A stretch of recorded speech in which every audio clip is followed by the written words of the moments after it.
Well, hello everyone. Welcome to the Shifts and Pucks news pack for Saturday, July 23rd. Of course, you can follow us on Twitter at Shifts and Pucks, Facebook.com Shifts and Pucks, YouTube.com Shifts and Pucks, Twitch.com Shifts and Pucks. Subscribe wherever you get your audio, as well as on the Area 51 Sports Network. As we're, of course, still reacting and reeling and absorbing the fact that Matthew Tkachuk has been traded to the Florida Panthers along with a conditional fourth-round pick in exchange for Jonathan Huberdeau, Mackenzie Weegar, Cole Schwint, a prospect that was number 10 in the Panther system, and a conditional first-round pick, 2025, 2026. Brad Treliving did speak to the media today, but so we'll talk about that as well. And there has been some confusion on the picks specifically as part of the trade. So I think people are trying to get some clarity around that as well. So if the Florida, this is according to Ryan Pike. Okay, so it's a bit confusing, so I'm just going to try to read this. If Florida's 2025 first is a top 10, Florida's keeps their 2024, because this involves the Philadelphia Flyers in the Claude Giroux trade, because they traded a first-round pick, the Panthers did, to the Philadelphia Flyers. So this gets all confusing. So if Florida's 2025 first is top 10, Florida keeps this is according to Ryan Pike. Florida keeps 2024. Philadelphia gets 2025. Calgary gets 2026. Florida's 2024 is not top 10. Philadelphia will get 2024. Florida keeps 2025. Calgary gets 2026. Now, there's another thing. If Florida's 2025 first is not top 10, Florida keeps 2024. Philly gets 2025. Calgary gets 2026. Or if Florida's 2024 is not top 10, Florida's 2025 is not top 10, Philadelphia will get the 2024 first round pick. Calgary gets the 2025 first round pick, and Florida ends up keeping the 2026 first round pick. So basically, and then in terms of what happens with the fourth round, that pick from Calgary that goes to Florida in terms of the Matthew Tkachuk deal turns into the same year. So Brad Treliving said, of course, Flames receive a first unless it's a top 10 pick. If it's a top 10 pick, moves to 2026. If the first moves to 2026, the fourth round pick going to Florida also moves from 2025 to 2026. So this will depend on when the first round pick goes to Florida, is when the fourth round pick comes back from Florida. So we'll be seeing about that. Of course, Brad Treliving did speak to the media today around the deal. He basically has said that this is the first ever signed and traded in NHL history. The Flames, Panthers, and Tkachuk negotiated the contract. So the way that this worked is Matthew and through his agent Craig Oster informed the team that they were not willing to sign long term with the Calgary Flames. That sent the team in a different direction to facilitate a deal. Then, in terms of that, the Flames filed for salary arbitration on Monday. That intention was to extend the ability to sign a deal with Matthew.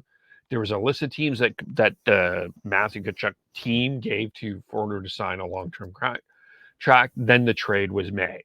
So then Tkachuk signed the deal. So Tkachuk actually signed the deal with the Flames. Then they made the deal with the Panthers. So that's what Treliving said. It's so quite something there. And then as far as the question around was Matthew's decision around the decision that Johnny Gaudreau not descended to free agency, Brad Treliving said no. He also did say that he is letting Matthew speak for himself, but that was not the case. some other things that were mentioned here. He did talk a lot about the media and what the media had to say here about a lot of the things as well. As far as the deal, he said that, of course, he said he felt like a long shot that this was the very best deal available to us. It was the closest in terms of what was available to us in the marketplace. And I mean, it's hard to argue. This third leading scorer in the National Hockey League, tied with Johnny Gaudreau in points with 115, and a defenseman that was on the Canadian Olympic radar when the NHL was heading to the Olympics. It's hard to argue with that. And then, of course, he took a shot about the organization, the media comments, and he felt that there was a lot of, the word he used was body shots. There was body shots taken in Calgary. He said, quite frankly, it pisses me off. As a community, as an organization, we do not have to apologize for anything. I think there'll be some people that will feel that, and some that will disagree with that. But that will be something that we'll dig into when we do our reaction. I did my own reaction on Friday. You can check that out, but we'll have the group reaction on that as well. So then the Flames did one more piece of business today that they got done, and that was the Matthew Phillips extension has been signed and officially. And just looking for the number here, it is 1 year, $750K, two-way contract for Matthew Phillips. So he voids arbitration. You're still dealing with Andrew Mangiapane. You're still dealing with Oliver Shillington. There's still a lot of work to be done. I mean, David Pagnotta reported that there are teams trying to contact the Flames and seeing if they would be willing to flip Jonathan Huberdeau. Remember, Jonathan Huberdeau and Mackenzie Weegar are unrestricted free agents heading into next season. And we already saw the soap opera that happened here. So you wonder what the Flames learned. So we'll see. But that is the one thing after that. So that is the entire Flames perspective. Just here in terms of what has happened as Brad Treliving spoke to the media. Hearing, seeing if anything happened with here.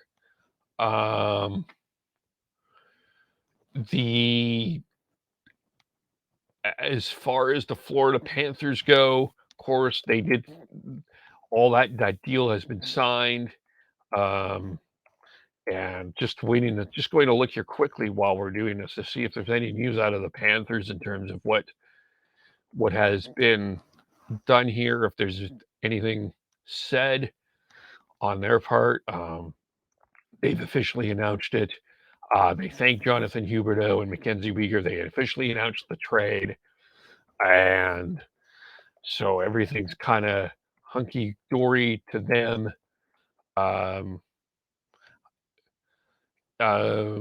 But nothing out of Bill Zito too much yet.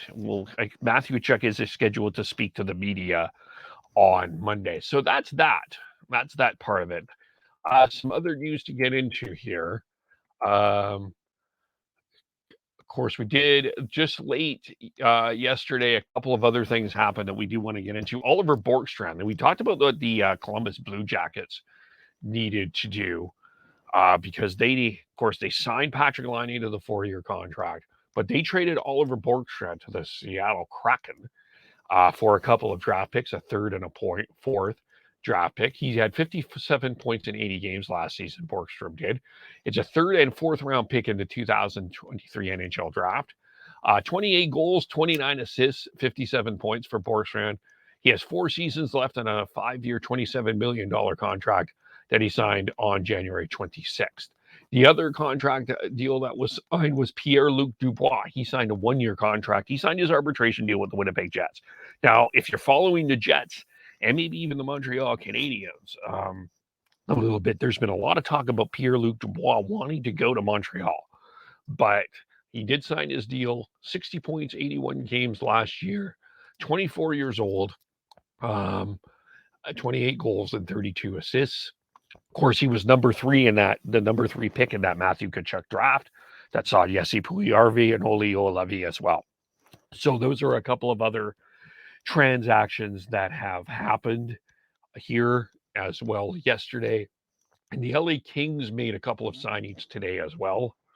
And that include Gabe Vilardi, signed a contract today, as well as Jared Anderson Dolan. So Gabe Vilardi, 1 year, one way. Jared Anderson Dolan, 1 year, two way with the Los Angeles Kings.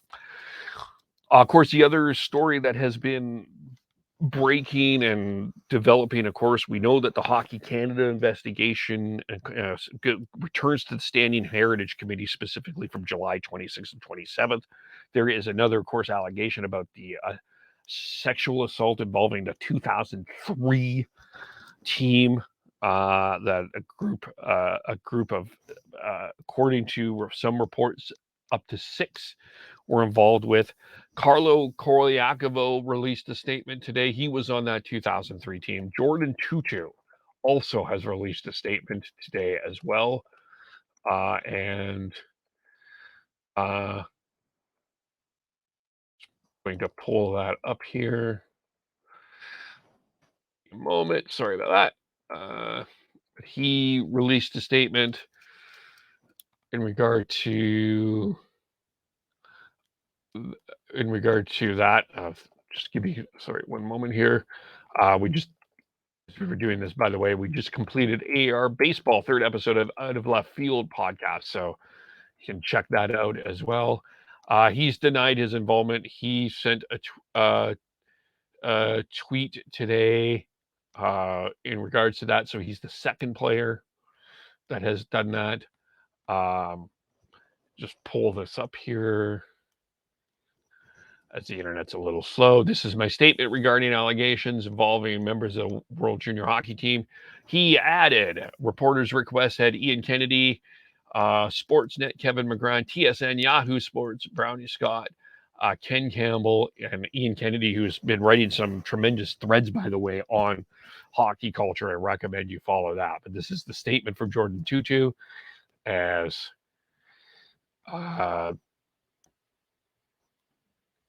get my eyes examined here. There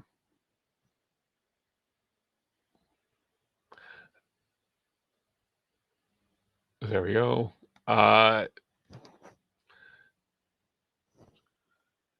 about that. I'm having trouble seeing in here. Give me a moment here. My eye's not doing well at this stage of days here. But in a sense, he denied his involvement, and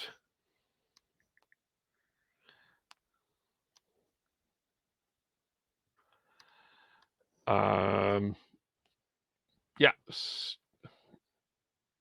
There we go. This is my statement regarding this. I joined the community in calling for a full investigation. Sorry, I just had a bit of an internet issue there. My apologies. I joined the community in calling for a full investigation into a disturbing allegation that surfaced involving members of the 2003 Canadian World Junior Hockey Team.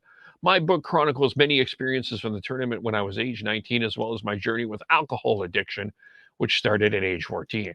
If I'm being totally honest with myself and you, I don't recall knowing or hearing about the incident in question during or after the tournament. I was shocked when I heard about it in the media and will cooperate fully with any investigation. That's his statement. So that keeps going there. And of course, we'll keep an eye on that. Of course, as we'll have coverage on that at the hearings, as I mentioned, continue on the 26th and 27th. So that is the news for today. Of course, you can follow us all individually on Twitter. Devin Gordhow09, Sean Beardy Canuck 03, Tyler TNOBLE, Christian Schneidz, SCHNEIDZ. I am KVULE, Shifts and Pucks on Facebook, YouTube, Twitter, Twitch. Subscribe wherever you get your audio, as well as on the Area 51 Sports Network. Thanks everyone for watching and listening, and we'll talk to you all very soon. Bye for now.